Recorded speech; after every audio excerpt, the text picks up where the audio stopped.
sleep better tonight. A practical guide to ending insomnia without medication. Sleep is the only biological function that gets worse the harder you try at it. Digestion doesn't care how much you think about it. Your heart doesn't skip a beat because you're monitoring it. But sleep is different. The moment you start chasing it, it runs. The moment you start worrying about it, it disappears. And the moment you decide tonight absolutely must be the night you finally get some rest, your brain treats that decision like a fire alarm and floods your body with the exact chemicals designed to keep you wide awake. That single contradiction sits at the center of everything this book is about. Most people who struggle to sleep have turned it into a project. They've downloaded the apps. They've bought the supplements. They've tried melatonin, magnesium, chamomile, lavender oil, weighted blankets, white noise machines, brown noise machines, no noise at all. They've created elaborate bedtime rituals that would make a surgeon's pre-op routine look casual. And despite all of it, despite following every recommendation they could find, the problem persists, not because they aren't trying hard enough, but because they are trying it all. Chapter 1. The sleep lie you've been sold here is what makes this so frustrating. The vast majority of sleep advice treats insomnia like a deficiency. It assumes you're missing something, a supplement, a habit, a routine, a piece of technology, and that if you just add the right thing, sleep will return. That framing feels logical, it feels productive, but it gets the problem completely backward. Insomnia for most people is not a condition of deficiency. It is a condition of excess. Too much effort, too much vigilance, too much monitoring, too much trying to control a process that only works when you stop controlling it. This distinction matters more than anything else you will read. The reason so many people remain stuck in sleepless cycles for months and years is not that they lack information. Most chronic insomniacs know more about sleep hygiene than the average doctor. They can recite the rules: no screens before bed, keep the room cool, don't drink caffeine after noon, go to bed and wake up at the same time every day. They know the rules. They follow the rules. And they still can't sleep. That gap between knowledge and results is where the real problem lives, and it's a gap that no amount of additional tips, tricks, or techniques can close. Because the problem was never about what you're doing before bed. The problem is about what sleep has become inside your head. Sleep, when it works properly, is an involuntary process. Nobody decides to fall asleep. Nobody chooses the exact moment consciousness slips away. It happens. The way a yawn happens, the way your pupils dilate when the lights go down, the way you blink without thinking about it. Sleep belongs to the same category of automatic biological functions that operate best without your input. But somewhere along the way, sleep stopped being automatic for you. It became something you had to manage, earn, pursue, and perform. And that shift from passive to active, from automatic to effortful, is the exact mechanism that keeps insomnia locked in place. Think about what happens on a night when you can't sleep. The moment you realize you've been lying there too long, a cascade begins. First comes awareness, the conscious recognition that sleep hasn't arrived. Then comes evaluation. You check the time, calculate how many hours are left before the alarm, and assess how bad tomorrow is going to be if you don't fall asleep soon. Then comes effort. You adjust your position, close your eyes tighter, try to clear your mind, attempt to relax. And then comes frustration, because none of it is working, and now you're more awake than you were 10 minutes ago. That cascade is not a symptom of insomnia, it is insomnia. The wakefulness itself is just biology responding to a brain that is monitoring, evaluating, and trying to fix something that cannot be fixed through effort. Every step of that sequence adds arousal. Every mental calculation sends a signal to your nervous system that something requires attention. And a nervous system that believes something requires attention is a nervous system that will not allow sleep. It can't. Vigilance and sleep are mutually exclusive states. Your brain is not broken. It is doing exactly what it was designed to do when it perceives a threat. The problem's that it has started treating your own sleeplessness as the threat. This is where most people get trapped. and why their attempts to fix insomnia often end up reinforcing it. When you try harder to sleep, you increase arousal. When you increase arousal, sleep becomes less likely. When sleep becomes less likely, you try even harder. The cycle feeds itself, and each trip around the loop strengthens the association between your bed and wakefulness. Over time, your brain learns, through sheer repetition, that bed is a place where you lie awake, worry, and struggle. That association doesn't care about your lavender pillow spray. It doesn't care about your blackout curtains. It doesn't care that you followed every rule on every sleep hygiene checklist ever written. The association between your bed and wakefulness is a learned pattern, and learned patterns are not broken by adding more tools. They are broken by changing the conditions that created them. Let's talk about where those conditions come from, because most people have no idea how their insomnia actually started, or, more importantly, what keeps it going long after the original cause has disappeared. Most chronic insomnia begins with something identifiable: a stressful period at work, a health scare, a major life transition, a new baby, a loss. Something disrupted your sleep for a few days or weeks, and during that time, your body's natural sleep drive got knocked out of rhythm. That part is normal. Acute sleep disruption happens to nearly everyone at some point, and under normal circumstances it resolves on its own once the triggering event passes. But for some people it doesn't resolve, not because the stress continues, but because of what they started doing during the disruption. They started going to bed earlier, hoping to catch up. They started lying in bed longer, even when they weren't sleepy. They started napping during the day to compensate for lost nighttime sleep. They started canceling plans and rearranging their lives around the problem. And each of those perfectly reasonable, completely understandable responses did the same thing. It weakened the connection between bed and sleep while strengthening the connection between bed and wakefulness. This is the part that catches people off guard. The behaviors that feel most helpful during a rough patch are often the exact behaviors that convert a temporary sleep problem into a permanent pattern. Going to bed early when you're not tired teaches your brain that bed is a place to lie awake. Spending extra hours in bed to make up for lost sleep dilutes your sleep drive and fragments whatever sleep you do get. Napping during the day borrows from the sleep pressure you need at night. And rearranging your life around insomnia sends a powerful message to your subconscious. This is a serious problem, and it is in control. None of these behaviors are character flaws. They're survival strategies, the same kind of logical, problem-solving responses you'd apply to any difficulty. The issue is that sleep doesn't respond to problem-solving the way other challenges do. Applying more effort to sleep is like trying to smooth water by pressing down on it. The action itself creates the disturbance. There is a second layer to the trap, and it's the layer that keeps people stuck for years. Once insomnia has established itself, it generates its own belief system. People begin to develop deeply held ideas about their ability, or inability, to sleep. They start saying things like, "I'm just a bad sleeper," or "My brain won't turn off," or "I need absolute silence and darkness," or "I can't sleep at all." These statements feel like descriptions of fixed reality, but they are actually self-reinforcing predictions. The person who believes they need perfect conditions will become hypervigilant about those conditions, and that hypervigilance produces the arousal that prevents sleep, which then confirms the belief. The person who identifies as a bad sleeper will approach each night with anxiety and low expectations, and that emotional state creates exactly the outcome they predicted. This is not about positive thinking. Telling yourself you're a great sleeper when you haven't slept well in months would be absurd and unhelpful. But recognizing that your current beliefs about sleep are products of a conditioned cycle, not permanent truths about your biology, is critical because those beliefs shape behavior, and behavior shapes outcomes.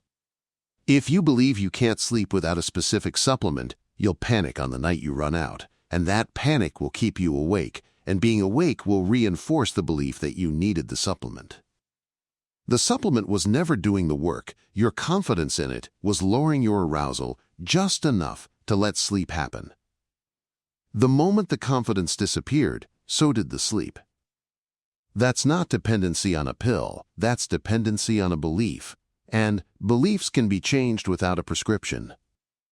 The same dynamic plays out with sleep trackers, and it's worth spending a moment here because trackers have become incredibly popular and are quietly making a lot of people's insomnia worse. The premise of sleep tracking is appealing. Measure your sleep, identify patterns, optimize performance. But what actually happens for most insomnia sufferers is that the tracker becomes a new source of anxiety. They wake up, check their sleep score, and if the number is low, they feel defeated before the day has even started. If the number is high but they still feel tired, they feel confused and frustrated. And every night, a new layer of performance pressure gets added to the act of going to bed because they know they'll be graded in the morning. Sleep is not a performance. There is no score. The quality of your night cannot be reduced to a number on a screen, and the act of measuring it changes the thing being measured. A person who sleeps without a tracker and wakes up feeling decent will have a good day. That same person, wearing a tracker that tells them their deep sleep was below average, will spend the day feeling anxious about something that wasn't even a problem until the device told them it was. This is not a minor issue. Research conducted across multiple sleep laboratories has consistently demonstrated that people who track their sleep obsessively tend to develop worse sleep over time, not better. The technical term for this is orthosomnia, a preoccupation with perfecting sleep data that actually degrades real sleep quality. If you're wearing a tracker and your sleep is getting worse, the correlation may not be coincidental. There's a useful comparison that might clarify why sleep behaves so differently from other things you've tried to improve. Consider physical performance, running, lifting, any kind of fitness. The model for improvement is straightforward. Effort produces results. You push yourself, you rest, you come back stronger. The harder you work within reason, the more you gain. That model works beautifully for fitness because exercise responds to conscious effort in a direct, proportional way. Sleep does not follow this model. Sleep follows the opposite model. It responds to reduced effort, reduced vigilance, and reduced concern. The less you care about sleeping, the easier it becomes. The less attention you give to the clock, the faster you drift off. The less you invest in the outcome, the better the outcome gets. This is deeply counterintuitive for anyone who has achieved success in other areas of life by working hard, staying disciplined, and refusing to give up. Those same qualities, persistence, discipline, and determination, become liabilities when applied to sleep. The person who refuses to give up on getting a good night's sleep is the person who will lie in bed for 3 hours fighting for it. The person who says, "I don't care," and gets up to read a book will usually fall asleep 20 minutes after they stopped trying. This is not laziness, it's not resignation, it's an accurate understanding of how the sleep system actually works. Your body produces sleep through a combination of two forces, sleep pressure and low arousal. Sleep pressure builds naturally the longer you've been awake.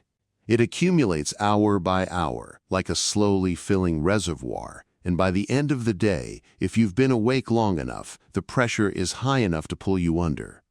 Low arousal means your nervous system is in a calm, non-vigilant state, not scanning for problems, not running calculations, not worrying about outcomes. When both conditions are met, high sleep pressure and low arousal, sleep is practically unavoidable. It doesn't require effort. It doesn't require technique. It just happens. The reason you can't sleep is that something is interfering with at least half of that equation. Either your sleep pressure has been diluted through napping, spending too much time in bed, or irregular schedules, or your arousal is too high through worry, monitoring, effort, or emotional investment in the outcome. Usually it's both. And the solutions look nothing like what most people expect. They don't involve adding things. They involve removing the interference. Now here is where the conventional advice goes wrong, and this matters because you've probably internalized more of it than you realize. Sleep hygiene, the standard list of environmental and behavioral recommendations, is the default advice given to anyone who reports sleep trouble. Keep your room dark. Keep it cool. Avoid caffeine and alcohol. Don't eat heavy meals before bed. Exercise during the day but not too close to bedtime. Establish a consistent schedule. These recommendations are not wrong. They are perfectly sound guidelines for general sleep health. but they were never designed to treat insomnia, and applying them to insomnia is like giving stretching advice to someone with a broken leg. The advice isn't bad, it's just wildly insufficient for the actual problem. Sleep hygiene works for people whose sleep is basically functional but who want to optimize it. It does very little for people whose sleep is fundamentally disrupted by conditioned arousal and learned wakefulness. The person lying awake at 2 a.m. with their heart racing and their mind spinning is not suffering from a room that's 2 degrees too warm. They're suffering from a nervous system that has been trained through weeks, months, or years of nighttime struggle to treat bedtime as a state of emergency. No blackout curtain fixes that. No white noise machine touches that. No supplement, no tea, no essential oil, no breathing exercise performed in isolation addresses the root mechanism. And this is exactly why so many people feel hopeless about their sleep. They've tried everything they've been told to try, and none of it has worked, so they conclude that their insomnia must be uniquely severe or that their brain must be uniquely defective. Neither is true. What's actually happened is that they've been given the wrong tools for the problem they have. Sleep hygiene is a prevention tool, not a treatment tool. It's the equivalent of telling someone to eat well and exercise after they've already been diagnosed with a chronic illness. The advice is fine. It's just not the intervention they need. The intervention they need targets the conditioned response itself. The learned association between bed and wakefulness, the arousal cycle that activates at bedtime, and the cognitive patterns that keep the whole system locked in a feedback loop. Those are specific identifiable mechanisms, and they respond to specific targeted techniques, not vague lifestyle adjustments, not generalized wellness recommendations. Precise behavioral and cognitive changes applied in the right order at the right intensity for the right duration. There's a reason this book exists, and it's not to give you more tips. You have plenty of tips. What you don't have is a framework, a clear understanding of why you can't sleep, what's maintaining the cycle, and what specific sequence of changes will dismantle it. The chapters ahead lay out that sequence. Each builds on the previous, and each addresses a different dimension of the problem. The behavioral side, what you're physically doing that maintains insomnia, comes first because it produces the fastest results. The cognitive side, what you're thinking and believing that keeps arousal high, comes next because it addresses the mental engine that drives the behavioral patterns. And the long-term maintenance piece, how to protect your sleep gains and prevent relapse, comes last because it only makes sense after the active cycle has been broken. But before any of that can work, something has to shift in the way you think about this problem. And that shift is the purpose of everything you've just read. Sleep is not something you achieve through effort. It is not something you earn through compliance with a checklist. It is not a reward for doing everything right. Sleep is a biological inevitability that happens when you stop interfering with it. Your body already knows how to do this. It has been doing it since before you were born. The system is not broken. It is buried under layers of effort, anxiety, vigilance, and misguided strategies that were supposed to help, but instead became the very scaffolding that holds the problem in place. Letting go of that scaffolding feels risky. It feels like giving up. It feels like the opposite of what a responsible, proactive person would do. But sleep has never responded to responsibility and proactivity the way the rest of your life does. Sleep responds to permission. It responds to indifference. It responds to the quiet confidence of a person who knows that sleep will come when it comes, and who is genuinely unconcerned about when that is. That kind of confidence doesn't arrive through willpower or affirmation. It arrives through understanding, through seeing clearly and completely how the cycle works and why your current approach is feeding it. That understanding is what the rest of this book is built to give you. Not more rules, not more tools. A different relationship with sleep itself, built on accurate information, targeted action, and the willingness to stop fighting the very thing you're trying to invite in. Chapter 2. How to Stop Fighting Your Bed. Most people who can't sleep are doing exactly the thing that guarantees they won't. They're lying in bed, eyes closed, muscles tensed, silently commanding their brain to shut down. and every single second of that effort is sending their nervous system the opposite signal. The bed, the place that should feel like the easiest, most automatic location to fall asleep, has become a battleground. And every night spent fighting there makes the next night harder. That's not a metaphor. It's a neurological reality with measurable consequences, and it explains why your insomnia has proven so resistant to everything you've thrown at it. The techniques in this chapter target the mechanism directly, not by adding more to your bedtime routine, but by fundamentally changing your physical relationship with your bed so that lying down becomes a trigger for drowsiness instead of a trigger for dread. Some of what follows will feel counterintuitive. Some of it will feel uncomfortable. All of it works, and all of it can be applied tonight. But first, you need to understand what's actually happening when you climb into bed and nothing happens. Because until you see the mechanics clearly, the solutions won't make sense. Your brain is an association machine. It links environments with experiences, and then automates responses based on those links. Walk into a kitchen, and you might feel a slight pull toward hunger, not because you're actually hungry, but because your brain has paired that room with eating thousands of times. Sit down in a movie theater, and something in you shifts toward relaxation and anticipation. Step into your office, and a subtle alertness rises, a readiness to work. None of these responses require thought. They happen automatically because your brain has encoded the pairing between place and state through sheer repetition. Your bedroom operates on the same principle. For a healthy sleeper, the bed triggers drowsiness. The act of lying down, pulling up the covers, and closing their eyes initiates a cascade of neurological and hormonal shifts that pull them toward unconsciousness. They don't have to think about it. They don't have to try. The environment does the work because the association is strong and uncontaminated. For someone with chronic insomnia, that association has been reversed. The bed no longer triggers drowsiness. It triggers alertness, anxiety, and frustration, because those are the states that have been most consistently experienced there. Night after night of lying awake, watching the clock, worrying about tomorrow, and trying desperately to fall asleep has taught the brain that bed is a place of struggle. And the brain, doing exactly what it's designed to do, prepares for that struggle the moment you lie down. Heart rate increases slightly, muscle tension rises, mental activity accelerates. The body enters a low-grade state of vigilance that is fundamentally incompatible with sleep. This is not a character flaw. It's classical conditioning, the same basic learning mechanism that makes a dog salivate at the sound of a bell. Your bed has become the bell, and wakefulness has become the automatic response. No amount of willpower overrides conditioning. No amount of wanting to sleep counteracts a nervous system that has been trained to activate the moment your head hits the pillow.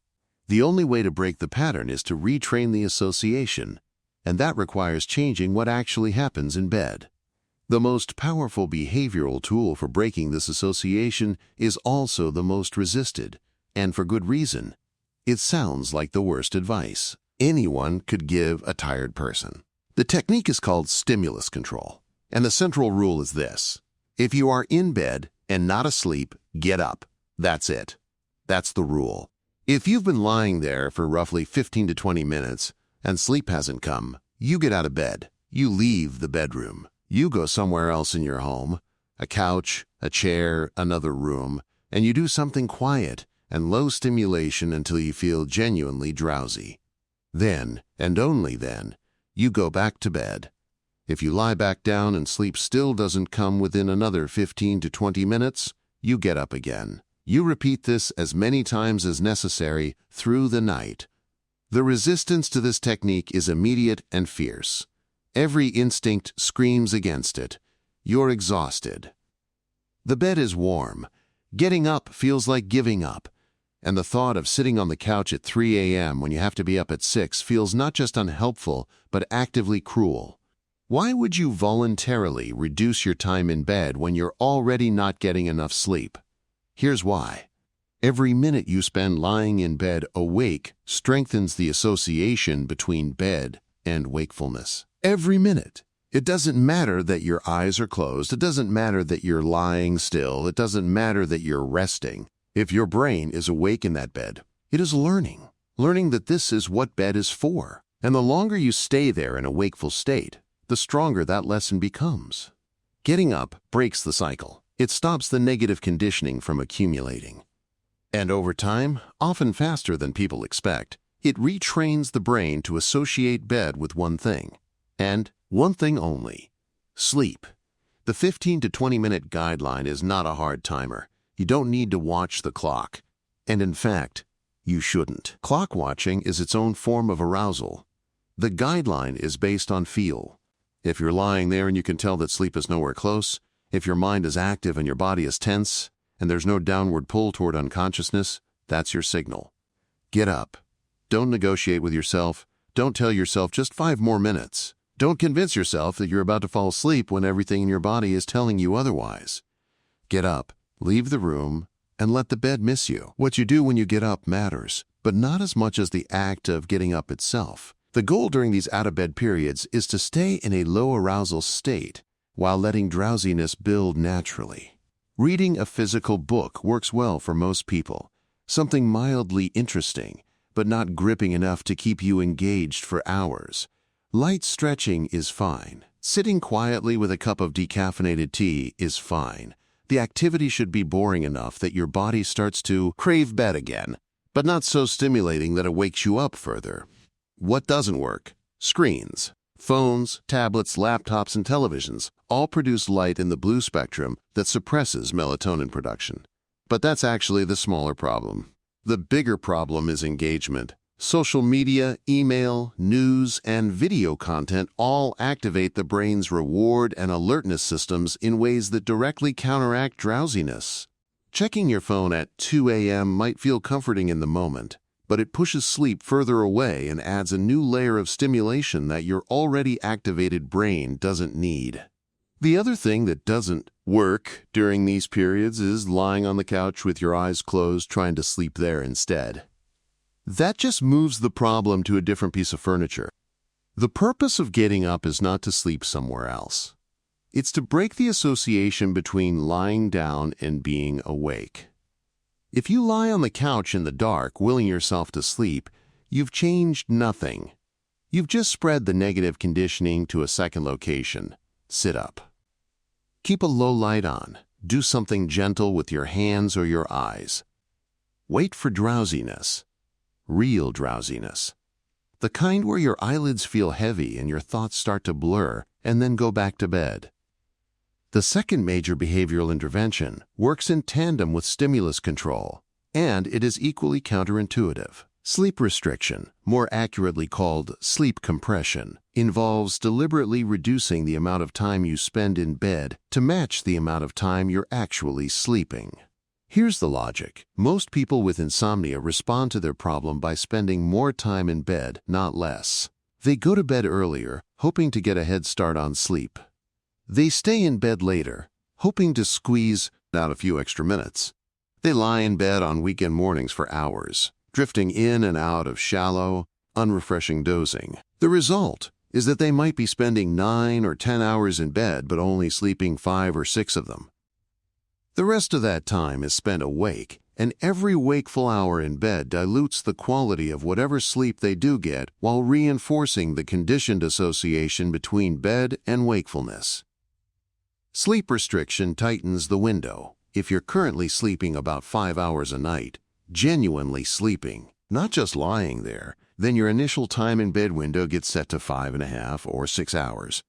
Not 5 hours exactly, because the goal is never to deprive you of sleep but to consolidate what you're getting. You pick a fixed wake-up time that aligns with your life, say 6:30 a.m., and count backward to set your bedtime. A 6-hour window with a 6:30 a.m. wake-up means you don't get into bed until 12:30 a.m., regardless of how tired you feel earlier in the evening. This feels brutal at the beginning. There is no way around that. The first few nights of a compressed sleep window are hard. You'll be tired earlier than your designated bedtime. You'll want to go to bed at 10 p.m. like you used to. You'll question whether this is making things worse, but something remarkable tends to happen within the first week. Because you're staying up later and accumulating more sleep pressure, when you do finally get into bed, you fall asleep faster, much faster, sometimes within minutes. And because your window is tight, the sleep you get is deeper and more consolidated than anything you've experienced in months. That consolidation is the goal. Instead of spreading thin, fragmented sleep across 9 hours, you're compressing dense, efficient sleep into 6, the quality goes up dramatically. And once your sleep is consolidated, once you're consistently falling asleep quickly and sleeping through most of your window, you gradually expand the window in 15 to 30-minute increments. You might move your bedtime from 12:30 to 12:15, then to midnight, then to 11:45, watching at each expansion to make sure your sleep stays solid.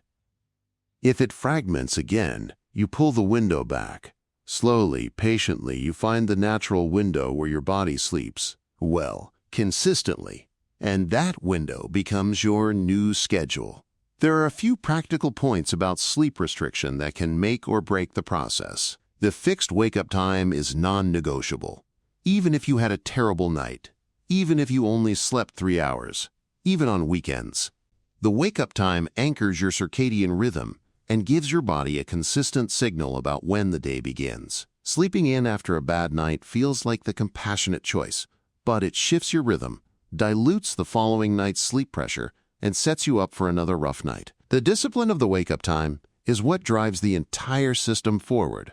Napping during this process works against you. When you're running on a compressed sleep window and feeling the accumulated exhaustion of several days, the temptation to nap is enormous. But every nap bleeds off sleep pressure that you need at night. A 30-minute nap at 3 p.m. can erase 2 to 3 hours of built-up sleep drive and leave you staring at the ceiling again that evening. If the fatigue becomes genuinely unsafe, if you're driving or operating heavy equipment and feel impaired, a brief nap of no more than 20 minutes taken before 1 p.m. is an acceptable compromise. Anything beyond that undermines the consolidation process. The compressed window also means spending time out of bed in the evening when you'd normally be headed to sleep. This is where many people struggle because they don't know what to do with themselves. The evening hours between when they'd usually go to bed and their new, later bedtime feel empty and uncomfortable. Fill them with something. Not something stimulating or stressful, not work, not intense exercise, not emotionally charged conversations, but something that occupies your attention lightly. Organize a closet. Work on a low-stakes hobby. Listen to a podcast that doesn't require intense focus. The point is to stay awake and let the pressure build without fighting it or being miserable about it. Both stimulus control and sleep restriction share a common principle that is worth naming explicitly. They reframe your relationship with the bed from a place of effort to a place of automatic response. Right now, your bed is contaminated with wakefulness, with anxiety, with frustration, with hours of lying still and trying to force something that cannot be forced. The behavioral changes described here are designed to strip away that contamination layer by layer. When you stop lying in bed awake, the brain stops associating bed with wakefulness. When you compress your time in bed to match your actual sleep, the brain starts associating bed with rapid, reliable unconsciousness. The combination, getting up when you can't sleep and restricting the window to ensure you're genuinely tired when you do lie down, is extraordinarily effective. Clinical data across decades of application shows that this combination produces meaningful improvement in most chronic insomniacs within 2 to 4 weeks, and for many people, the changes begin within the first several nights. This is important to understand because the techniques are uncomfortable enough that most people want to quit before they start working. The first 3 to 5 nights of sleep restriction are often the hardest nights you'll have during this entire process. You'll be more tired during the day than you're used to. You'll feel irritable, foggy, and frustrated. You'll wonder whether you're doing harm. And in those moments, the temptation to abandon the plan and go back to your old patterns, the ones that weren't working but at least felt comfortable, will be intense. Don't quit during the hard part. The hard part is the shortest part. The discomfort is temporary and purposeful. It's the feeling of sleep pressure building to a level your body can't ignore. And when that pressure reaches its peak, it produces the deep, consolidated sleep that breaks the cycle. Pushing through those first few difficult nights is what separates people who recover from insomnia from people who remain trapped in it. There is a third behavioral element that supports everything above, and while it's less dramatic than the other two, ignoring it will undermine your progress.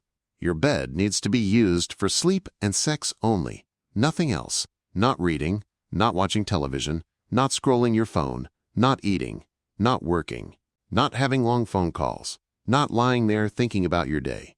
Every non-sleep activity performed in bed adds noise to the association you're trying to build. The cleaner you keep the signal, bed equals sleep, the faster and more reliably your brain will make the shift. This means that if you currently read in bed before sleep, you need to move that habit to a chair or couch. If you watch television in bed, the TV needs to leave the bedroom or stay off. If you scroll your phone in bed before closing your eyes, that habit needs to end. These aren't arbitrary rules based on screen time moralizing. They're direct interventions aimed at purifying the associative link between your bed and the act of sleeping. Every competing activity weakens that link. Every night you use the bed exclusively for sleep strengthens it. The sex exception exists because sex, particularly when it ends in orgasm, triggers a hormonal cascade that promotes drowsiness. For most people, sex in bed doesn't create a competing association that interferes with sleep. If anything, it reinforces positive associations with the bed, but everything else needs to go. The stricter you are about this boundary, the faster the reconditioning happens. There's a practical scenario that comes up frequently and is worth addressing directly. What do you do about your pre-sleep wind-down if you can't do it in bed? Many people have built their wind-down routine around being in bed. They read in bed, listen to an audiobook in bed, do a meditation in bed, or simply lie there with the lights off processing their day. Removing all of that from the bed can feel like losing the only peaceful part of the evening. The solution is to relocate the routine, not eliminate it. Everything you currently do in bed to wind down can be done somewhere else. Read on the couch. Listen to your audiobook in a comfortable chair. Do your meditation sitting upright in a quiet corner of your home. Let the wind down happen fully and completely outside of the bedroom. And then, when you feel genuinely drowsy, when your eyelids are heavy and your body is pulling downward, walk to the bed and lie down. The moment of getting into bed should ideally coincide with the moment you feel most ready to sleep, not ready to try to sleep, ready to actually lose consciousness. There's a difference, and learning to recognize it is part of the retraining process. Genuine drowsiness has a specific physical quality. Your thoughts slow down and lose their sharpness. Your body feels heavy, particularly in the limbs. Your eyelids don't just close. They resist opening. Blinking becomes slower. The edges of your visual field soften. That state is your entry ticket. When it arrives, go to bed. Not before. If you get into bed and the drowsiness evaporates, which sometimes happens because the act of getting into bed triggers a conditioned arousal response, don't panic and don't force it. Give yourself that 15 to 20-minute window. If sleep hasn't come and the drowsiness has been replaced by alertness, get up. Go back to your wind-down location. Wait for drowsiness to return. Try again. Each time you do this, you are weakening the old association and building the new one. Morning behavior matters just as much as nighttime behavior, and most people neglect it entirely. When your alarm goes off at your fixed, non-negotiable wake-up time, get out of bed immediately. Not in 5 minutes. Not after hitting snooze twice. Immediately. The snooze button is an insomnia maintenance device disguised as a comfort tool. Every time you hit snooze and drift back into light, fragmented sleep, you are teaching your brain that bed is a place for half-awake dozing. That's exactly the kind of muddled, neither here nor there state that characterizes insomnia at night. Clean transitions matter. Awake means out of bed. Asleep means in bed. The sharper you draw that line, the clearer the signal to your brain. Bright light exposure within the first 30 minutes of waking is the other morning priority. Natural sunlight is ideal. Even 10 to 15 minutes of outdoor light, even on a cloudy day, delivers enough brightness to reset your circadian clock. The light-sensitive cells in your eyes send a signal to the brain's master clock that says, unambiguously, the day has started. This signal initiates a countdown. Roughly 14 to 16 hours after that morning light exposure, your brain will begin secreting melatonin, the hormone that promotes sleepiness. If your morning light exposure happens at 7 a.m., your natural melatonin window opens around 9 to 11 p.m. If you don't get morning light and your circadian signal is weak, that melatonin window becomes vague and unreliable. On dark winter mornings or in situations where outdoor light isn't feasible, a bright artificial light source can substitute. Devices designed to deliver 10,000 lux of broad-spectrum light, used for 20 to 30 minutes in the morning, can produce a comparable circadian effect. The light doesn't need to shine directly into your eyes. Positioning it in your peripheral visual field while you eat breakfast or drink coffee is sufficient. What matters is the intensity and the timing. Bright light in the morning locks your rhythm. Dim light in the evening protects it. The combination gives your body the clearest possible temporal framework within which to organize its sleep-wake cycle. There's a subtlety here that's easy to miss, and it has to do with the difference between understanding these techniques intellectually and actually committing to them behaviorally. Most people who read about stimulus control and sleep restriction nod along. The logic makes sense, the principles are clear, and then bedtime comes, and they find themselves making exceptions.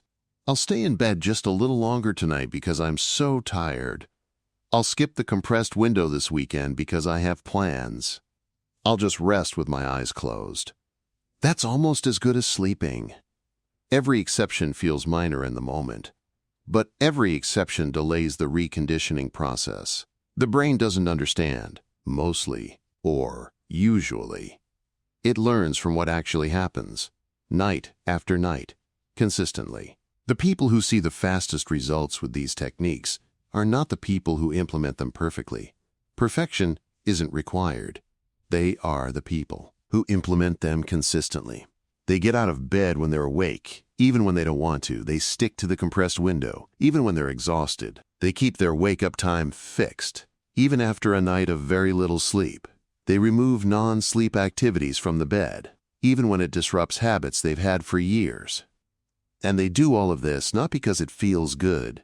It doesn't, not at first, but because they understand that the discomfort is the price of breaking a conditioned cycle that will otherwise continue indefinitely. Consistency over perfection, that's the operating principle. You will have nights where you break the rules. You will have mornings where you hit snooze. You will have evenings where you crawl into bed before your designated time because you're simply too tired to stay up any longer. When that happens, don't treat it as failure. Don't use it as evidence that the process isn't working. Just return to the plan the next night. Progress isn't linear.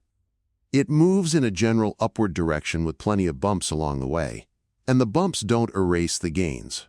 What erases the gains is abandoning the plan entirely because a few nights didn't go well, something worth preparing for.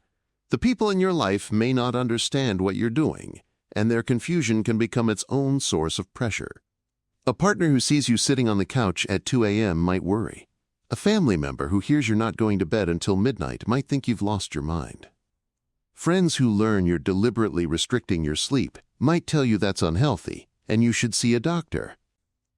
These reactions come from genuine concern, but they can make an already difficult process feel isolating. The simplest way to handle this is a brief, honest explanation. You're following a structured approach to retrain your sleep. The techniques are supported by decades of clinical evidence. Yes, the short-term discomfort is expected and temporary. No, you're not making your insomnia worse. You're doing the thing that has the highest probability of actually fixing it. You don't need to provide a lengthy scientific defense. A calm, confident, two-sentence summary is usually enough to ease the worry. If you live with a partner and your stimulus control practice, getting in and out of bed multiple times per night, is disrupting their sleep, practical accommodations help. Keeping a robe and slippers by the bed so you can get up quietly. Having a designated spot in another room already set up with a blanket and a reading light. Making the transitions as smooth and low disruption as possible. The goal is to protect both your process and their rest. Most partners, once they understand what's happening and why, are not only supportive but relieved because they've been watching you suffer and are glad something concrete is being done. Everything in this chapter comes down to a single behavioral truth that runs against every instinct you have about sleep. Less time in bed, spent more intentionally, produces more and better sleep than more time in bed spent hoping for the best. Your bed has become a place where bad things happen. Frustration, anxiety, hopelessness, hours of staring at the dark ceiling, wondering what's wrong with you. The techniques here don't ask you to fix those experiences through willpower or positive thinking. They ask you to stop having those experiences in bed at all. Get up when sleep isn't happening. Compress your window so that when you are in bed, your body has no choice but to sleep. Strip the bed of every activity except sleep. Get up at the same time every morning without exception. Flood your eyes with light to lock your rhythm. Do all of this consistently, patiently, and without self-judgment, and the association between your bed and wakefulness will begin to dissolve, replaced, gradually and then suddenly, by the original association that insomnia stole from you. The bed becomes what it was always supposed to be, the place where you lie down and disappear. Chapter 3. Quieting the mind that won't shut off the body is tired. The room is dark. The behavioral changes from the previous chapter are in place. The sleep window is compressed. The bed is reserved for sleep, and the routine is consistent. Everything should be working. And yet, the moment your head touches the pillow, a voice in your skull starts talking. It replays the day. It previews tomorrow. It calculates how much sleep you'll get if you fall asleep in the next 12 minutes. It reminds you of something embarrassing you said 4 years ago. It wonders whether that mole on your arm has gotten bigger. It asks, for the 1000th time, why you can't just stop thinking and go to sleep. That voice is not a personality flaw. It is not evidence of a broken brain or an anxious temperament or some deep psychological wound that needs years of therapy to unpack. It is a predictable mechanical byproduct of a nervous system that has learned to treat bedtime as a period of high alert, and it is the single biggest obstacle standing between the behavioral work you've already started and the deep, consistent sleep you're trying to reclaim. The behavioral techniques from the last chapter change what your body does. This chapter changes what your mind does. Both are necessary. Behavioral changes alone can produce significant improvement, but for most chronic insomniacs, the mental component is what keeps the cycle alive, even after the physical habits have shifted. A person who gets out of bed when they can't sleep, but spends that time on the couch catastrophizing about tomorrow's exhaustion, has changed their location but not their arousal level. The bed isn't the only battleground. The mind carries the war with it wherever it goes. The racing mind at bedtime is not random. It follows a specific pattern, and that pattern has a specific trigger. Understanding the trigger makes the whole thing far less mysterious and far more manageable. Here's what happens. During the day, your brain is occupied. Work, conversation, tasks, screens, movement, all of it consumes cognitive bandwidth. There's no silence for the mind to fill because the mind is already full. Problems exist during the day too, but they're competing with 100 other inputs for your attention, so they don't dominate. Bedtime strips all of that away. The lights go off. The stimulation stops. The tasks end. And for the first time all day, your brain has nothing to process except itself. The problems that were sitting quietly in the background while you were busy suddenly have the entire stage. Worries you managed to ignore at noon become unbearable at midnight, not because they've gotten worse, but because there's nothing left to dilute them. The mind doesn't race at bedtime because nighttime is inherently more stressful. It races because nighttime is the only time it has your undivided attention. This is why the Common advice to clear your mind before bed fails so spectacularly. Clearing your mind is like trying to empty a room by telling the furniture to leave. The furniture doesn't take instructions. And a mind that has been suppressing and deferring worries all day is not going to voluntarily go blank just because you've closed your eyes. The worries need somewhere to go. If they don't have a designated place, they'll fill whatever empty space is available. And at 11 p.m., lying in the dark with nothing else happening, your entire skull becomes available space. The most practical and immediately effective technique for handling the pre-sleep racing mind is not a relaxation exercise. It's a scheduled worry session. This sounds absurd. It might be the least appealing self-help recommendation ever written. But it works, and it works precisely because it addresses the mechanism described above, the tendency for unprocessed concerns to flood into the cognitive vacuum created by bedtime. Here's how it functions. Sometime in the early evening, between 6 and 8 p.m. works well for most people. You sit down with a pen and paper and spend 15 to 20 minutes deliberately thinking about everything that's bothering you. Not casually, not while doing something else. You give your worries your full, undivided attention. Write them down, every single concern, from the trivial to the serious. The overdue email, the medical appointment you've been avoiding, the vague sense that you're falling behind at work, the argument you never resolved, the financial question you've been ignoring, all of it, on paper, in front of you. After each worry, write a brief next action, not a solution, just the smallest possible move you could make toward addressing it. Email the doctor's office to schedule an appointment. Draft a response to that email tomorrow morning. Check the bank account balance this weekend. Some worries won't have a clear next action because they're abstract or uncontrollable. I'm worried about the economy, or I don't know if I'm happy. For those, the act of writing them down is the action. Getting them out of your head and onto paper externalizes them. They exist somewhere now. They have a physical location outside of your skull. Your brain no longer needs to keep circulating them to make sure they don't get forgotten, because they're written down and they'll still be there tomorrow. The reason this works at bedtime is straightforward. When the lights go off and your mind starts searching for something to chew on, there's less to find. Not because the problems have disappeared, but because they've already been acknowledged, processed, and given a next action.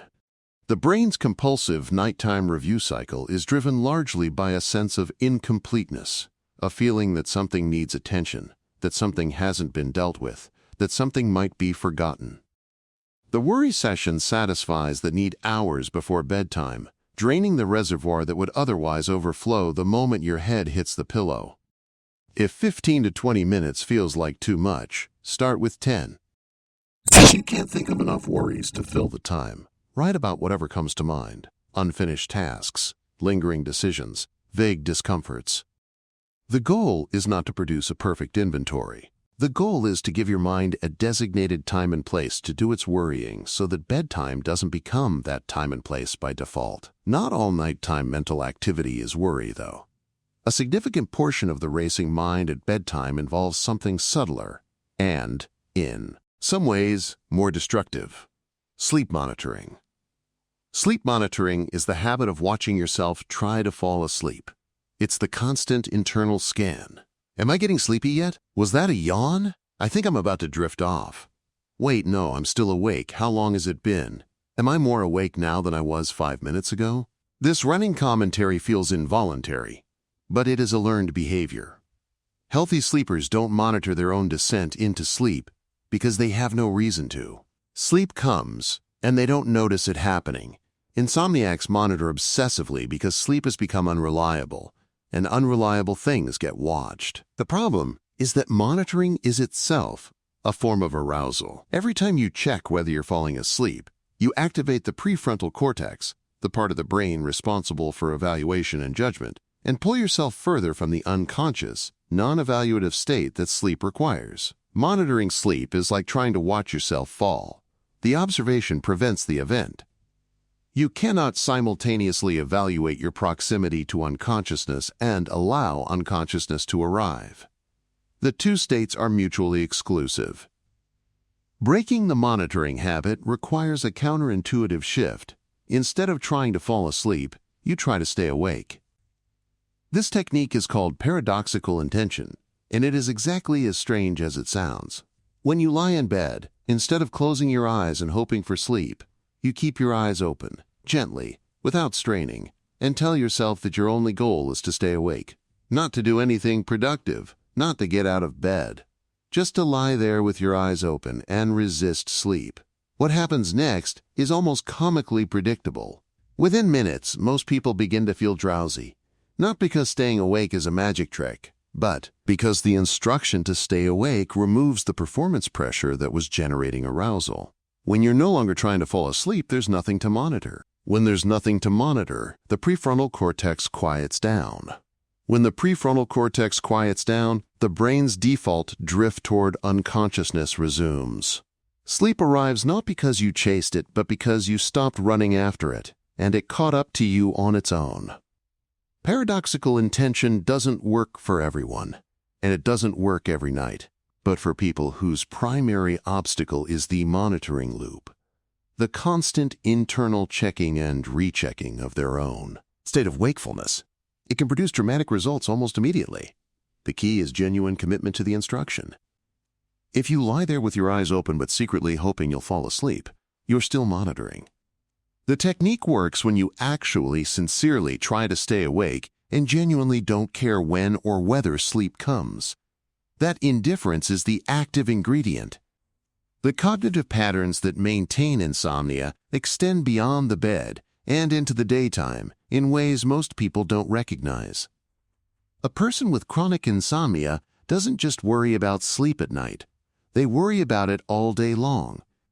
They wake up, assess how they slept, and if the answer is badly, a predictable thought sequence begins. I'm going to be exhausted today. I won't be able to function. My performance will suffer. People will notice. I'm going to feel terrible all day. And tonight will probably be just as bad. These predictions feel accurate because insomnia is genuinely exhausting. But the predictions themselves make everything worse. Telling yourself you won't be able to function creates a self-fulfilling prophecy, not because the belief magically causes impairment, but because the anxiety generated by the belief drains cognitive resources and produces the very fatigue and fogginess being predicted. A bad night followed by a neutral morning attitude produces a substantially different day than a bad night followed by catastrophic predictions about the day ahead. The sleep was identical. The experience of the day diverges dramatically based on what the mind does with the information. This is where a specific cognitive skill becomes essential, learning to separate sleep facts from sleep interpretations. A sleep fact is something objectively true. I slept about 4 hours last night. I woke up 3 times. I didn't fall asleep until 2 a.m. These are neutral data points. They describe what happened without adding meaning, prediction, or emotional charge. A sleep interpretation is the story you build around those facts. 4 hours means I'll be useless today. Waking up 3 times means my insomnia is getting worse. Not falling asleep until 2 a.m. means something is seriously wrong with me. These statements feel like logical conclusions drawn from the facts, but they're not. They're interpretations, filtered through anxiety, frustration, and the accumulated emotional weight of months or years of poor sleep. And they are almost always more extreme than reality warrants. The practice of catching these interpretations and examining them honestly, not dismissing them, not replacing them with false positivity, but genuinely questioning their accuracy, is one of the most powerful cognitive tools available to a person with insomnia. When you catch yourself thinking, I won't be able to function today, stop and ask, is that actually true? Have there been days when you slept poorly and still got through your responsibilities? Almost certainly, the answer is yes. Has there been a single day in the entire course of your insomnia when you were literally unable to function? Probably not. You've been tired, you've been foggy, you've been irritable, but you've functioned. You've gone to work, you've driven your car, you've held conversations, you've made decisions. The prediction of total collapse has never come true, and yet it shows up every morning after a bad night, as confident and convincing as ever. When you catch yourself thinking, my insomnia is getting worse, stop and ask, based on what? A single bad night? 2 bad nights in a row? Insomnia fluctuates. It has good nights and bad nights and middling nights, and the pattern is rarely linear. Drawing a trend line from a few data points, especially when those data points are selected by an anxious brain that preferentially notices and recalls bad nights, is not analysis. It's catastrophizing dressed up as logic. The goal here is not to become relentlessly positive about poor sleep. That would be dishonest and unsustainable. The goal is to become accurate, to notice when your interpretations have drifted beyond what the facts actually support, and to pull them back to reality. I slept 4 hours, and today might be harder than usual, but I've gotten through days like this before, and I'll get through this one, is not optimism. It's precision. And precision lowers arousal in ways that forced positivity never can, because precision doesn't require you to believe something you know isn't true. There is a particular variety of nighttime thought that deserves its own attention because of how much damage it does. Sleep math. Sleep math is the compulsive calculation of remaining sleep time. It goes like this. You glance at the clock and see that it's 1:47 a.m. Your alarm is set for 6:30. Your brain immediately calculates, that's 4 hours and 43 minutes. If I fall asleep in the next 10 minutes, I can still get 4.5 hours. That's not great, but it's manageable. 10 minutes pass. Okay, 4 hours and 33 minutes now, if I fall asleep right now. And on, with the numbers shrinking and the anxiety growing with every recalculation. Sleep math is arousal dressed in arithmetic. Every calculation activates the problem-solving centers of the brain. Every recalculation reinforces the sense of urgency. And every shrinking number increases the emotional stakes, turning each passing minute into a countdown toward catastrophe. The math itself becomes the thing keeping you awake, but it feels so automatic and so necessary that stopping it seems impossible. The most effective countermeasure is also the simplest. Remove the clock. Turn it around. Put your phone face down on the far side of the room. Cover any digital displays with a cloth. If you wear a smartwatch to bed, take it off and put it in a drawer. Eliminate every possible way of knowing what time it is during the night. This will feel uncomfortable at first. The impulse to check the time is strong, especially during a wakeful period. Your brain will argue that knowing the time is necessary, that you need to calculate whether it's worth trying to sleep, that you need to know how close the alarm is, that not knowing will somehow make things worse. None of that is true. Knowing the time has never once helped you fall asleep. It has only ever provided raw material for the anxiety calculations that keep you awake. Removing access to the time doesn't solve your insomnia, but it removes one of the most reliable triggers for the nighttime arousal spiral. The alarm will still go off at the right time. You don't need to know what time it is to sleep. Healthy sleepers almost never check the clock during the night.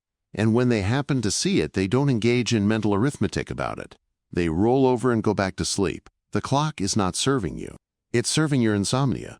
Cognitive arousal at bedtime doesn't always take the form of worry or monitoring. Sometimes it manifests as a general inability to come down from the day, a buzzing, wired quality that has nothing to do with specific concerns and everything to do with a nervous system that hasn't been given adequate transition time between full alertness and bed. Modern life is fast, right up until it isn't. People go from answering emails to watching intense television to scrolling through provocative social media feeds to suddenly deciding it's time to sleep. The expectation is that the brain can go from 60 to 0 in the time it takes to brush your teeth. It can't. The arousal systems of the brain don't have an off switch. They have a dimmer, and that dimmer only moves slowly. A structured wind-down period, and structured is the key word, gives the dimmer time to work. This isn't the vague advice to relax before bed. Vague advice produces vague results. A structured wind-down is a specific, predictable sequence of low-stimulation activities performed in the same order, at the same time, every night, for roughly 60 to 90 minutes before your designated bedtime. What fills that period matters less than the fact that the period exists and that it's consistent. Some people read, some people do gentle stretching. Some people listen to ambient music or quiet podcasts. Some people sketch or do crossword puzzles or organize things around the house. The activity should share two qualities. They should be low enough in stimulation that your arousal level can decrease, and they should be consistent enough that your brain begins to recognize the sequence as a signal that sleep is approaching. Consistency is what turns a wind down from a collection of activities into a conditioning cue. After enough repetitions, the brain starts to associate those specific activities, performed in that specific order, with the approach of sleep. The association builds automatically through repetition, and over time, the wind down itself begins to trigger drowsiness.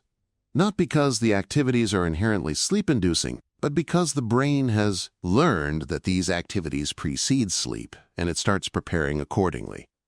The consistency principle applies to screens as well, but not in the absolute all-or-nothing way that most sleep advice suggests.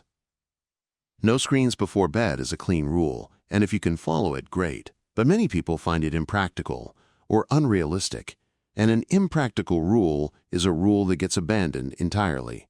A more workable approach is to shift the type of screen use, rather than eliminating screens altogether. Passive, low-engagement content on a dimmed screen. A familiar television show you've seen before. A slow-paced documentary, ambient video, produces substantially less arousal than active, high-engagement content like social media, news, or competitive gaming. The blue light issue is real but secondary. The engagement issue is primary. A person watching a gentle nature documentary on a dimmed screen will produce less arousal than a person reading an intensely gripping novel under a warm reading lamp. It's the mental engagement, not the medium, that matters most.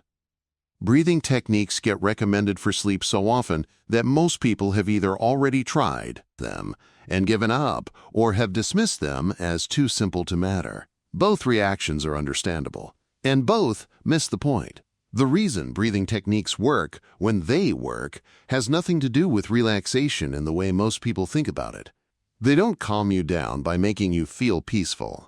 They calm you down by directly altering the balance of your autonomic nervous system. Specifically, extended exhalation activates the parasympathetic branch of the nervous system, the branch responsible for rest, digestion, and recovery. When your exhale is longer than your inhale, your vagus nerve sends a signal to the brain that reduces heart rate, lowers blood pressure, and shifts the body toward a physiological state that is compatible with sleep. This is not a metaphor. It is a mechanical, measurable, physiological response. You can track it with a heart rate monitor. Extend your exhale, and within a few breaths, your heart rate will begin to slow. The effect is modest but real, and when applied consistently during the wind-down period or in bed during a wakeful episode, it provides a direct physiological counterweight to the arousal that insomnia produces. The simplest effective technique involves no counting, no special ratios, and no complicated patterns. Breathe in through your nose at whatever pace feels natural. Breathe out through your mouth slowly, making the exhale roughly twice as long as the inhale. That's it. If your inhale takes 3 seconds, let your exhale take about 6. If your inhale's 4 seconds, exhale for about 8. Don't force anything, don't strain. Don't make it a performance. The exhale should feel like a slow, gentle release, like letting air out of a balloon by barely pinching the opening. Do this for 5 to 10 minutes, not once, every night. During the wind-down period, or lying in bed, if you're awake but not yet at the point of needing to get up, the first few nights you probably won't feel much. The body's response to extended exhalation is cumulative. With practice, the effect deepens.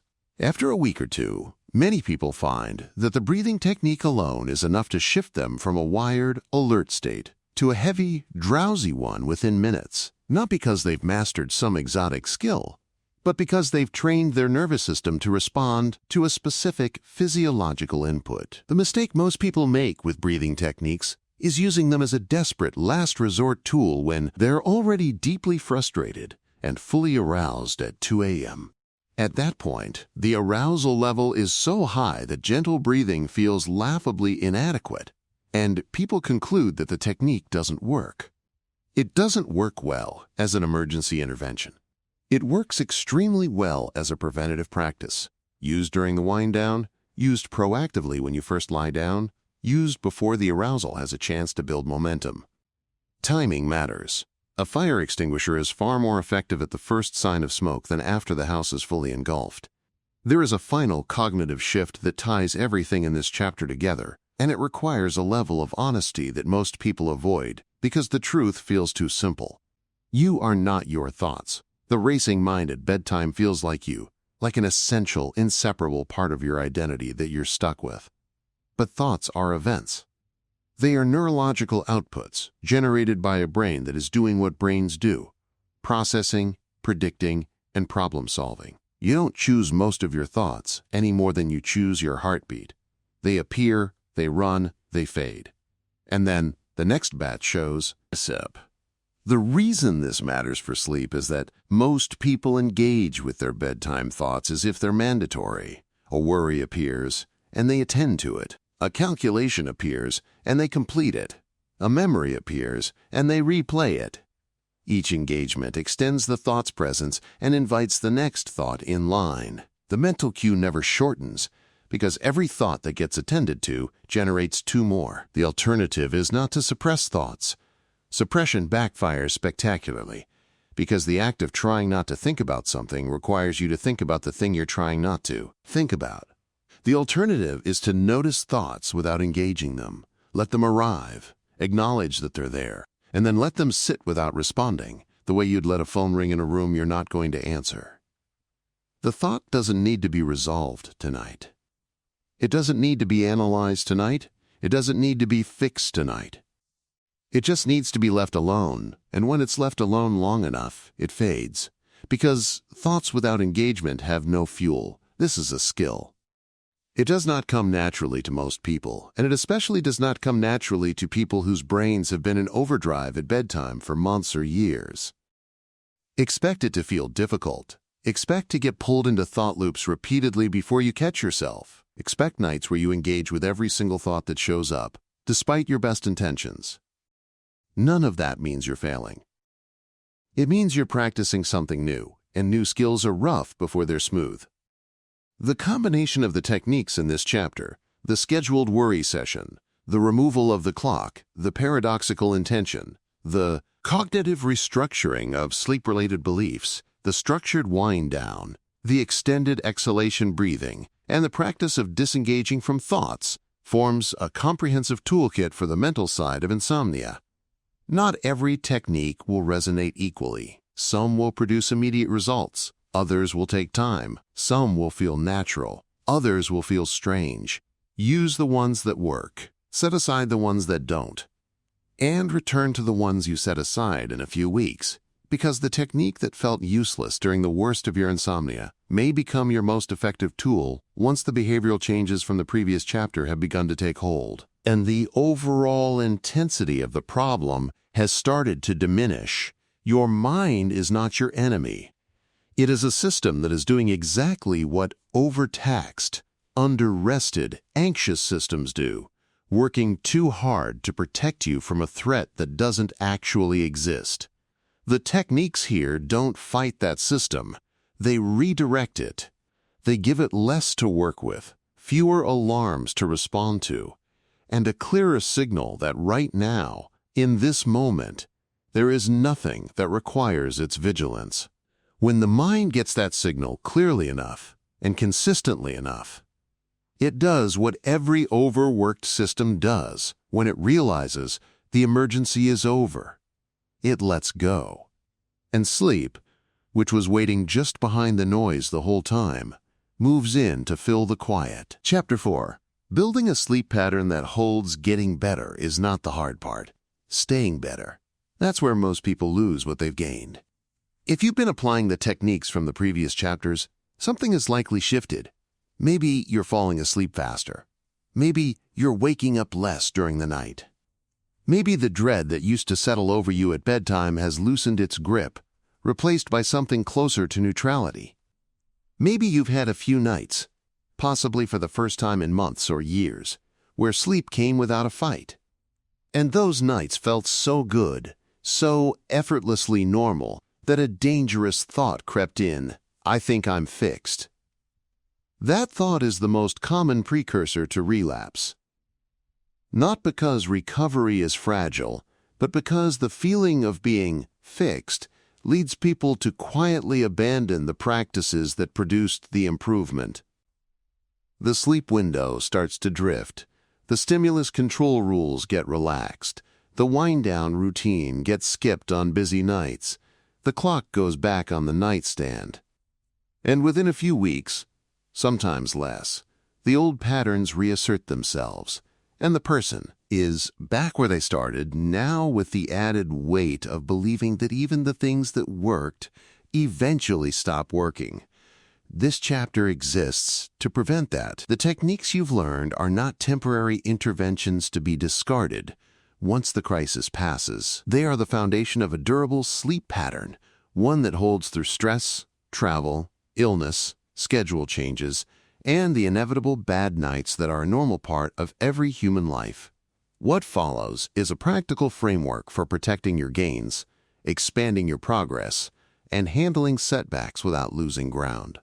The sleep window you established during the behavioral work of earlier chapters was deliberately compressed. It was tight for a reason, to build sleep pressure, consolidate your rest, and retrain your brain's association with the bed. That compression was never meant to be permanent. The process of expanding your window back to a natural, sustainable duration is where many people either succeed long-term or quietly undo their progress. Expansion should be slow and data-driven.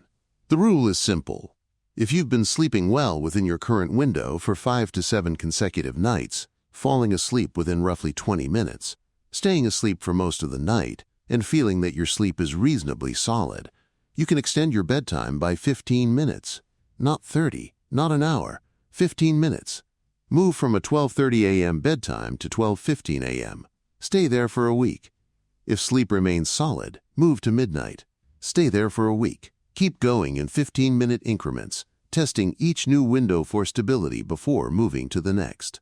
The moment your sleep starts to fragment again, more time lying awake, more nighttime waking, more difficulty falling asleep, pull back to the previous window and hold there for another week before trying again. This process is not glamorous. It is not fast.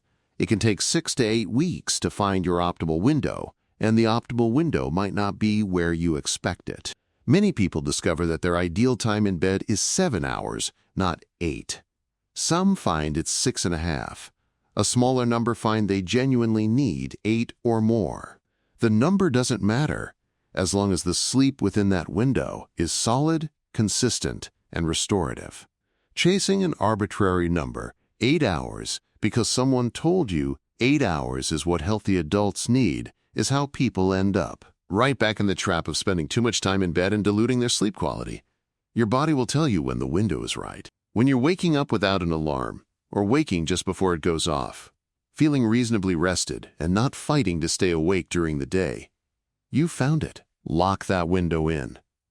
Make it your standard schedule. Defend it the way you'd defend any habit that keeps you healthy. The fixed wake-up time that anchored your recovery should stay fixed, permanently. This is the single most important long-term behavior for maintaining good sleep, and it's the one most people abandon first. The temptation to sleep in is powerful, especially on weekends and days off. A Friday night where you stayed up later than usual, a Saturday morning with no obligations, a body that's tired, and a bed that's warm. Everything conspires to convince you that an extra hour or two of sleep is harmless. And on any single occasion it mostly is. The problem is cumulative. Regular inconsistency in wake-up time fragments your circadian rhythm, the internal clock that governs not just when you feel sleepy, but when hormones release, when your body temperature drops, and when your brain begins the neurochemical cascade that leads to sleep onset. A person who wakes at 6:30 on weekdays and 9 o'clock on weekends is essentially giving themselves a version of jet lag every Monday morning. The circadian system interprets that 2.5-hour shift the same way it would interpret a flight across time zones. It takes days to readjust, and by the time the adjustment is complete, the weekend arrives again and the cycle resets. This pattern, sometimes called social jet lag, is a reliable predictor of sleep difficulties even in people who don't have clinical insomnia. For someone who has recovered from insomnia, it's an invitation for the old patterns to return. The practical guideline is to keep your wake-up time within a 30-minute range, 7 days a week. If your weekday alarm is 6:30, your latest weekend wake-up should be 7 o'clock. That 30-minute buffer is small enough that your circadian clock barely notices the difference. It's large enough to feel like a minor indulgence on a lazy morning.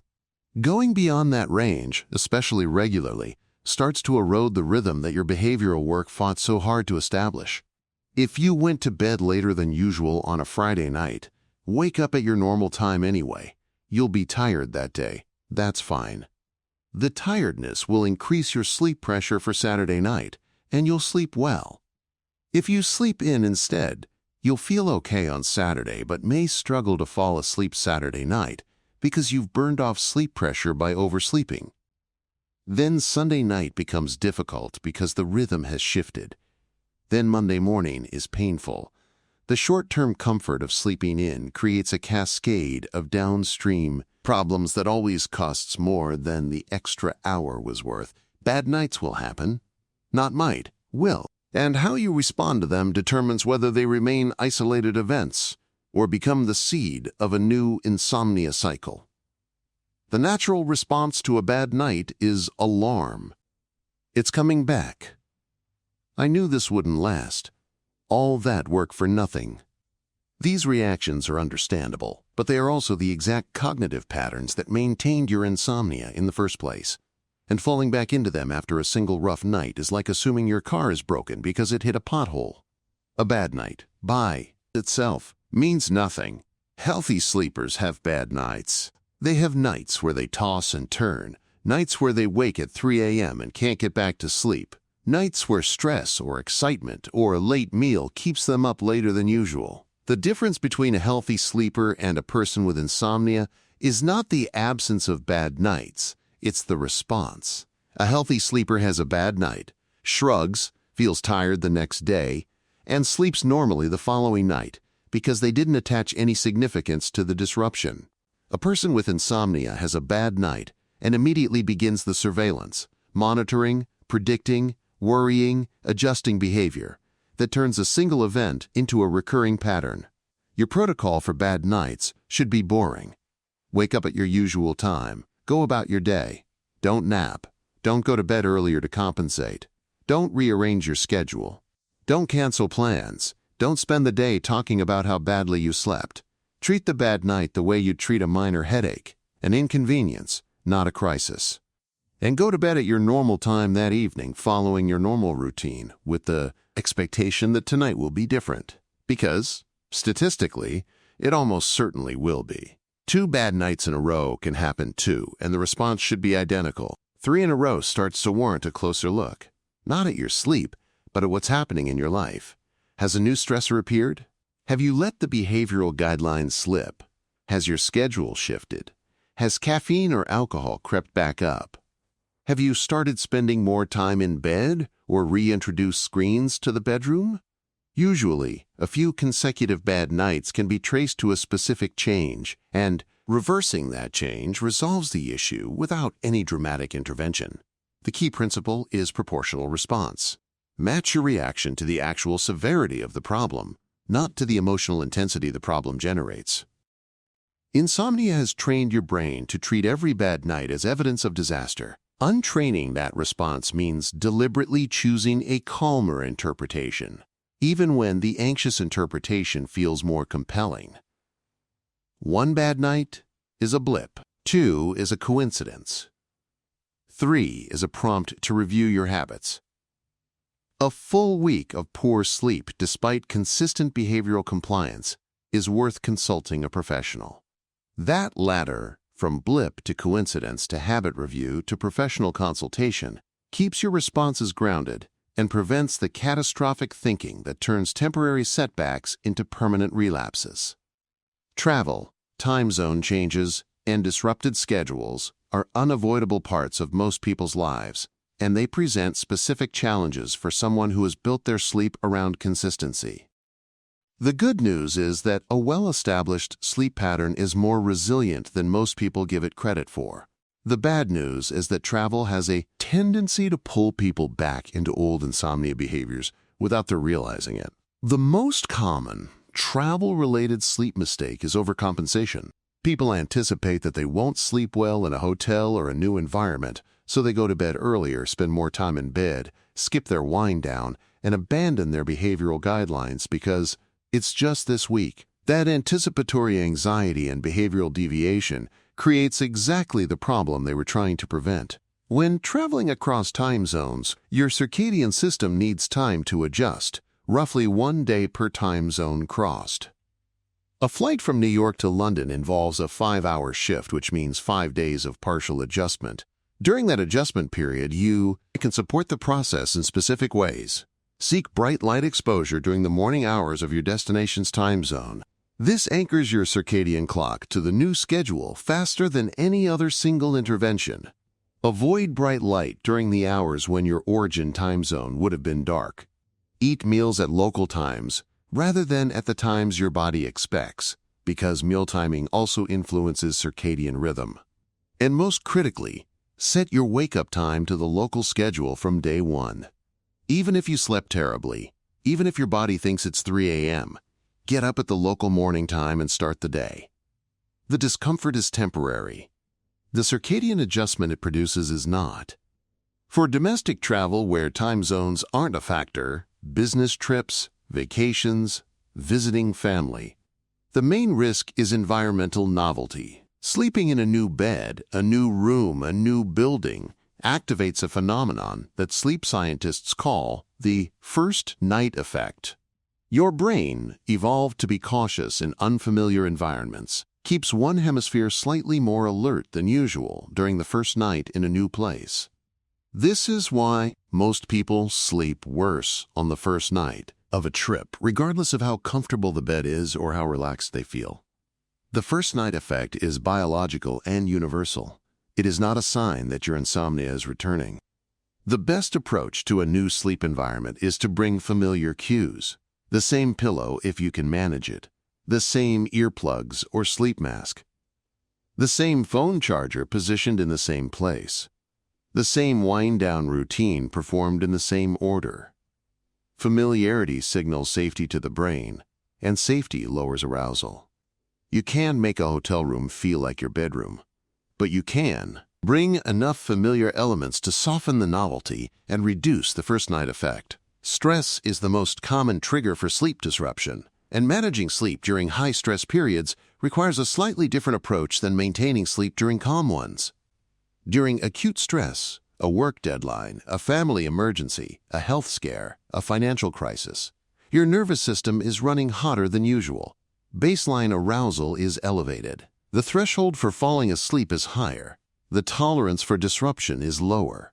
Everything that normally works smoothly requires more effort and produces less reliable results. This is normal and expected. Stress affects sleep. That's not insomnia returning. That's biology responding to circumstances. The temptation during stressful periods is to double down on sleep efforts, to try harder, to add more tools, to extend the wind-down routine, to take supplements, to go to bed earlier hoping to catch sleep before the stress catches up. All of that makes things worse for the same reasons described throughout this book. Increased effort produces increased arousal. The correct response during high stress is to hold the line on your existing practices without adding to them. Keep the wake-up time fixed. Keep the sleep window consistent. Keep the stimulus control rules in place. Keep the wind-down routine intact. And most importantly, expect that your sleep quality will temporarily decrease without treating that decrease as a problem to be solved. Stress-related sleep disruption has a natural resolution. The stressor passes, the arousal decreases, and sleep normalizes. This resolution happens on its own, as long as you don't introduce new behaviors that maintain the disruption after the stressor is gone. People who make it through stressful periods with their sleep habits intact almost always return to their baseline quickly. People who respond to stress by abandoning their sleep practices and adopting compensatory behaviors more time in bed, napping, sleeping in, clock watching, medication, often find that the compensatory behaviors persist long after the stress is gone, creating a new insomnia cycle out of what would have been a temporary disruption. The scheduled worry session from the previous chapter becomes especially valuable during high-stress periods. When the volume of concerns is higher than usual, giving them a dedicated space to be processed becomes even more critical. You may need to extend the session to 25 or 30 minutes. You may need to do it daily instead of a few times a week. The principle stays the same. Worries processed before bed are worries that are less likely to ambush you at midnight. Alcohol and caffeine deserve a direct conversation because both substances interact with sleep in ways that are widely misunderstood. Caffeine is a stimulant with a half-life of 5 to 7 hours, meaning that half of the caffeine from a cup of coffee consumed at 2 p.m. is still circulating in your bloodstream at 7 or 8 p.m. A quarter of it is still there at midnight. People vary widely in their caffeine sensitivity. Some can drink espresso at dinner and sleep fine. Others feel the effects of a morning cup well into the evening. But the general principle holds. Caffeine consumed in the afternoon or later can interfere with both sleep onset and sleep quality, even if you don't consciously feel stimulated. The insidious part of caffeine's relationship with insomnia is the cycle it creates. Poor sleep leads to fatigue. Fatigue leads to increased caffeine consumption. Increased caffeine consumption leads to poorer sleep. Poorer sleep leads to more fatigue. Each rotation tightens the loop. A person caught in this cycle often doesn't recognize caffeine as a contributing factor because they've been drinking the same amount for years, but the same amount hits differently when your sleep system is already compromised. The practical recommendation is to set a caffeine cutoff time and observe it consistently. Noon is a conservative cutoff that works well for most people. 2 p.m. is a moderate cutoff that works for people with lower caffeine sensitivity. Anything consumed after those times is rolling the dice with your sleep pressure, and the stakes are too high when you're actively rebuilding a sleep pattern. If you currently consume caffeine late in the day and don't want to give it up, try moving the cutoff earlier for 2 weeks and observe the effect. The results are often more dramatic than people expect. Alcohol presents a different problem. Many people use alcohol to fall asleep, and superficially, it works. Alcohol is a sedative, and a drink or two in the evening can reduce sleep onset time. But alcohol-induced sedation is not sleep. The brain activity during alcohol-assisted sleep looks fundamentally different from natural sleep. Deep sleep may occur in the first half of the night, but as the body metabolizes the alcohol, typically 3 to 4 hours after consumption, a rebound effect occurs. The nervous system, which was suppressed by the alcohol, overcompensates, producing a state of heightened arousal that fragments the second half of the night. This is why people who drink in the evening often fall asleep quickly, but wake at 3 or 4 a.m. feeling alert and unable to return to sleep. Alcohol also suppresses REM sleep, the sleep stage associated with emotional processing, memory consolidation, and dreaming. A night of alcohol-assisted sleep, even if it feels like enough hours, leaves you cognitively and emotionally depleted in ways that aren't always obvious until they accumulate over days and weeks. And like caffeine, alcohol can create its own self-reinforcing cycle. Poor sleep leads to evening drinking to force sleep, which leads to fragmented sleep, which leads to more evening drinking. The recommendation here is not lifelong abstinence. It's awareness. If you're going to drink, finish your last drink at least 3 to 4 hours before bed. This gives your body time to metabolize most of the alcohol before you lie down, reducing the rebound arousal and sleep fragmentation. On nights when you've consumed alcohol close to bedtime, expect disrupted sleep and don't interpret it as a failure of your sleep program. The alcohol did it, not your brain. Exercise is a powerful sleep aid, but the details of when, how much, and what kind matter more than the general advice to be more active. Regular aerobic exercise, walking, jogging, cycling, swimming, performed consistently over several weeks, has been shown to improve sleep onset, increase time spent in deep sleep, and reduce nighttime awakenings. The effect is not immediate. A single workout won't fix a night of insomnia, But a regular exercise habit, maintained over time, lowers baseline arousal and improves the body's overall ability to transition into and sustain sleep. Timing matters. Vigorous exercise performed within 2 to 3 hours of bedtime can actually impair sleep by raising body temperature and activating the sympathetic nervous system at exactly the time when both should be declining. Morning and afternoon exercise produce the most consistent sleep benefits.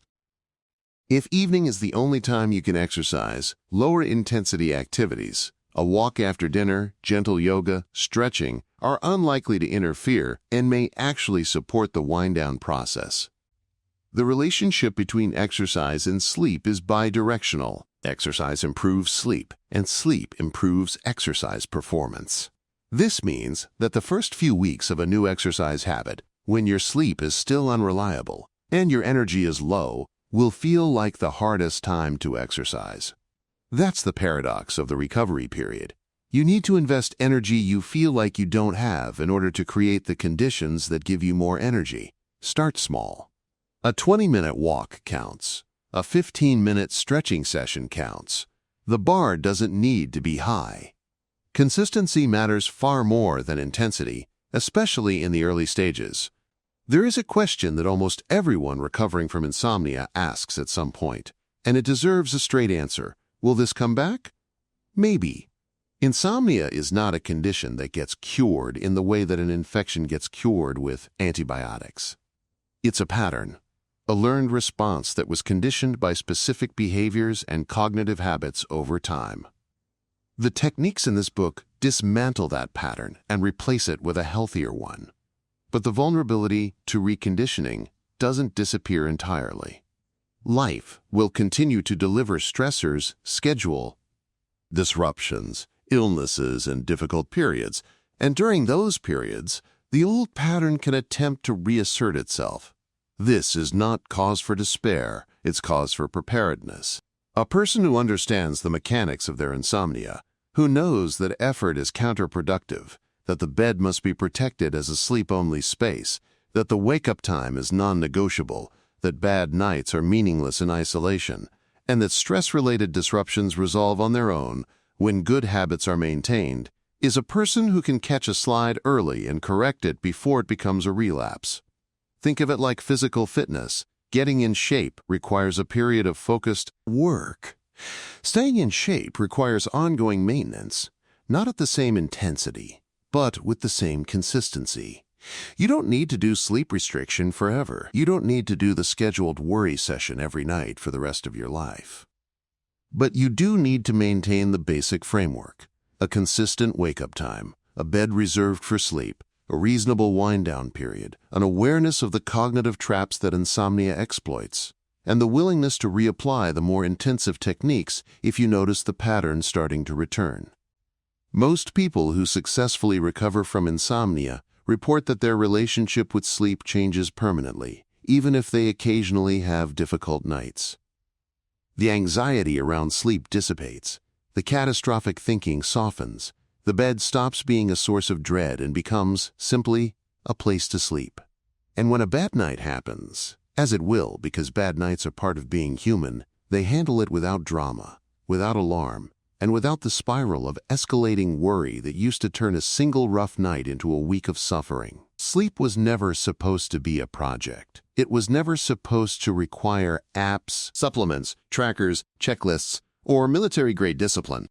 For most of human history, people lay down when they were tired and woke up when they were rested, and the space between those two events took care of itself.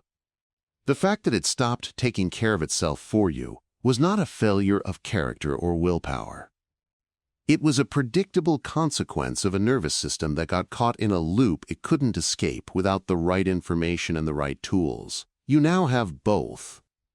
The information is in these pages. The tools are in your hands. Not all of them will serve you equally, and not all of them will be needed forever. But the understanding that underlies them, that sleep is a natural, automatic process that resumes when interference is removed, is permanent. That understanding changes the equation. It means that even on the worst night, even during the hardest period, you know something that the old, insomnia-driven version of you didn't.